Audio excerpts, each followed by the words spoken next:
కోటి సంతకాల సేకరణ అనే కార్యక్రమం జరుగుతూ ఉంది. రాష్ట్ర వ్యాప్తంగా కూడా ఈ చంద్రబాబు నాయుడు ప్రభుత్వం మీద గట్టిగా ఒత్తిడి తీసుకొచ్చే దిశగా అడుగులు వేస్తూ కోటి సంతకాల సేకరణ చేస్తూ మెడికల్ కాలేజీలు ఎట్టి పరిస్థితుల్లోనూ ప్రైవేటైజ్ చేయడానికి మేమంతా వ్యతిరేకం అనే కార్యక్రమాన్ని గొప్పగా శ్రీకారం చుట్టాం.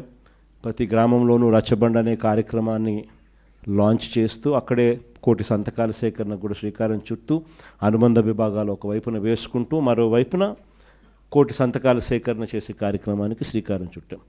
సో అవన్నీ కూడా మీరు దగ్గరుండి మీరు కూడా ఇన్వాల్వ్ అయ్యి మీరు ఇన్వాల్వ్ కావడమే కాకుండా ఇంకా న్యూట్రల్స్ ఇంకా లైక్ మైండెడ్ పీపుల్ను ఇంకా మిగతా వాళ్ళందరినీ కూడా మనం అందరినీ కూడా కలుపుకొని పోయే కార్యక్రమాలు కూడా చేస్తూ అందరినీ కూడా ఈ స్ట్రీమ్ ఆఫ్ థింకింగ్ లేకి ఎక్స్ప్లెయిన్ చేస్తూ వీళ్ళందరినీ కూడా మమేకం చేస్తూ ఈ కార్యక్రమం జరిగించాలి. ఇందులో మీ పాత్ర చాలా క్రిటికల్ అన్నది గుర్తుపెట్టుకోండి. ఐ థింక్ 12వ తారీఖున ప్రతి నియోజకవర్గంలోనూ కూడా ఈ కార్యక్రమాలు ఈ ర్యాలీస్ చేసి అసెంబ్లీ స్థాయిలో ర్యాలీస్ చేసి ప్రొటెస్ట్ తెలియజేసే కార్యక్రమాలకు జరుగుతూ ఉంది. సో ఆ 12వ తారీఖు చేసే ఆ కార్యక్రమాలు చంద్రబాబు నాయుడికి ఏ రకంగా షాక్ తగలాలి అని అంటే చంద్రబాబు నాయుడు అనే వ్యక్తి ప్రైవేటైజేషన్ అనేది బుర్రలో నుంచి తీసేసేయాలన్న ఆ లెవెల్లో షాక్ తరగాలి.